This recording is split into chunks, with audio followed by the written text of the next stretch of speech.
Roman अक्षर 2 को भी साबित करेंगे। ठीक है, ये त्रिघात बहुपद में बगल में जो दिया है शून्यक, ठीक है, ये शून्यक है या नहीं, तो इसको मान लो पी एक्स बहुपद। तो पी एक्स बहुपद मान लो x cube minus 6x² plus 11x minus 6। अब यहाँ पे x का मान रखना चालू कर दो, x का मान 1 रखेंगे, रख दो।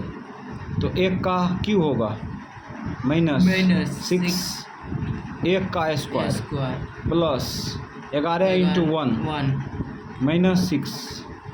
ठीक है, तो P1 बराबर 1 का क्यू 1 माइनस 1 का स्क्वायर 1 गुना 6 प्लस 11 के 11 माइनस 6। अब यहाँ पे क्या करो, माइनस को माइनस में प्लस को प्लस में जोड़ दो। तो 11 1 12 और 6 12, घट के कितना आएगा 0। P1 बराबर 0 आ गया।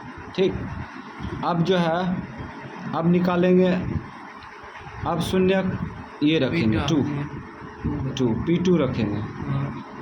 ये जांच हो गया, ये शून्य है 1। ठीक, अब 2 देखते हैं 0 देता है कि नहीं, तो रखो मान।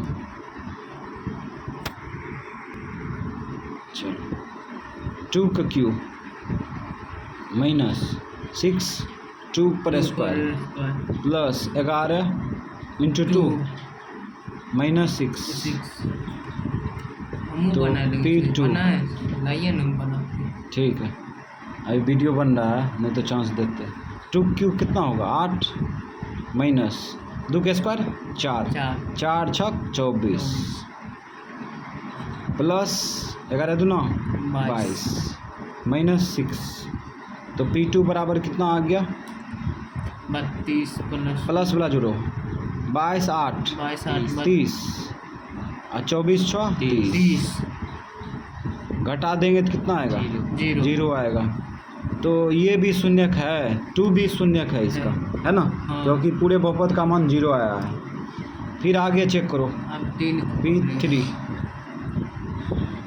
रख दो 2 पर 3 और 3 पर 3 होगा ना, 3 पर 3 ठीक, माइनस 6 और 3 पर स्क्वायर प्लस 11 इंटू 3 माइनस 6।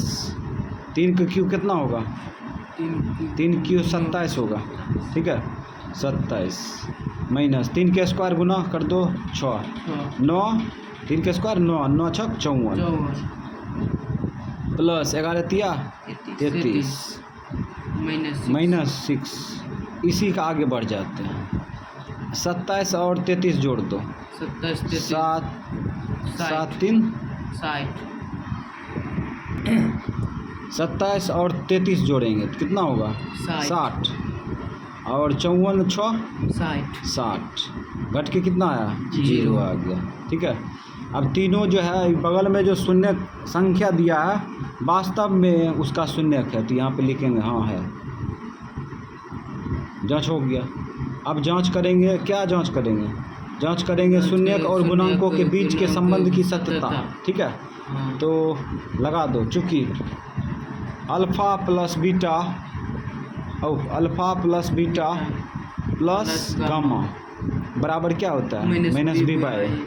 रख दिए, मान रखो, इसीलिए अल्फ़ा का मान 1 प्लस बीटा का मान 2 गामा का मान 3 बराबर माइनस सूत्र का बी का मान देखो, बी का मान होगा एक्स का स्क्वायर, एक्स स्क्वायर का गुणांक 6 तो माइनस 6 होगा।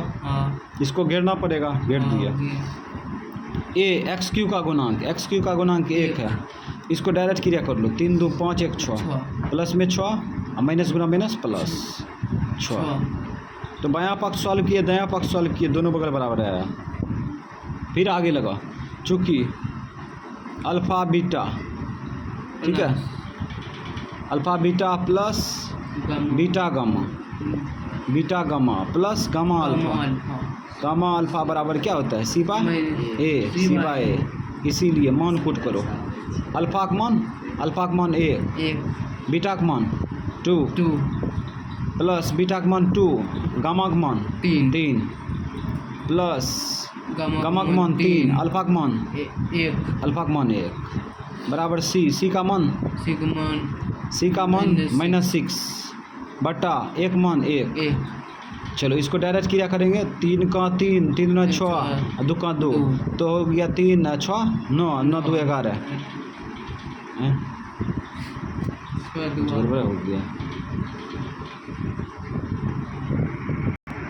सी का मान यहाँ पे गलत है, सी का मान देखो 11 है ना, एक्स का गुणांक है, ठीक है, तो यहाँ पे 11 लिखेंगे, 11 ये 11 है, ठीक। अब इसको आगे बढ़ाओ, 3 दूना 6, 6 3 9, 9 2 11, 11 बराबर क्या है 11 हो गया। ये बायां पक्ष ये दायां पक्ष, अब लगा दो। फिर एक अगला लास्ट रिलेशन है, चूँकि अल्फा गुना बीटा गुना गामा बराबर माइनस डी बाई रख दिए। अब अल्फा का मान रखो, अल्फा का मान 1 गुना बीटा का मान 2 गुना गामा का मान 3 बराबर माइनस डी माइनस सूत्र का डी का मान -6 अचर पद बटा ए 1 मान 1। इसको डायरेक्ट किया करो, 3 दूना 6 6 5 6 इधर भी माइनस गुना माइनस प्लस, बायां पक्ष सॉल्व किए दायां पक्ष सॉल्व किए, दोनों बगल बराबर आया, जांच हो गया। शून्यक और गुणांकों के बीच के संबंध की सत्यता की जांच हो गया।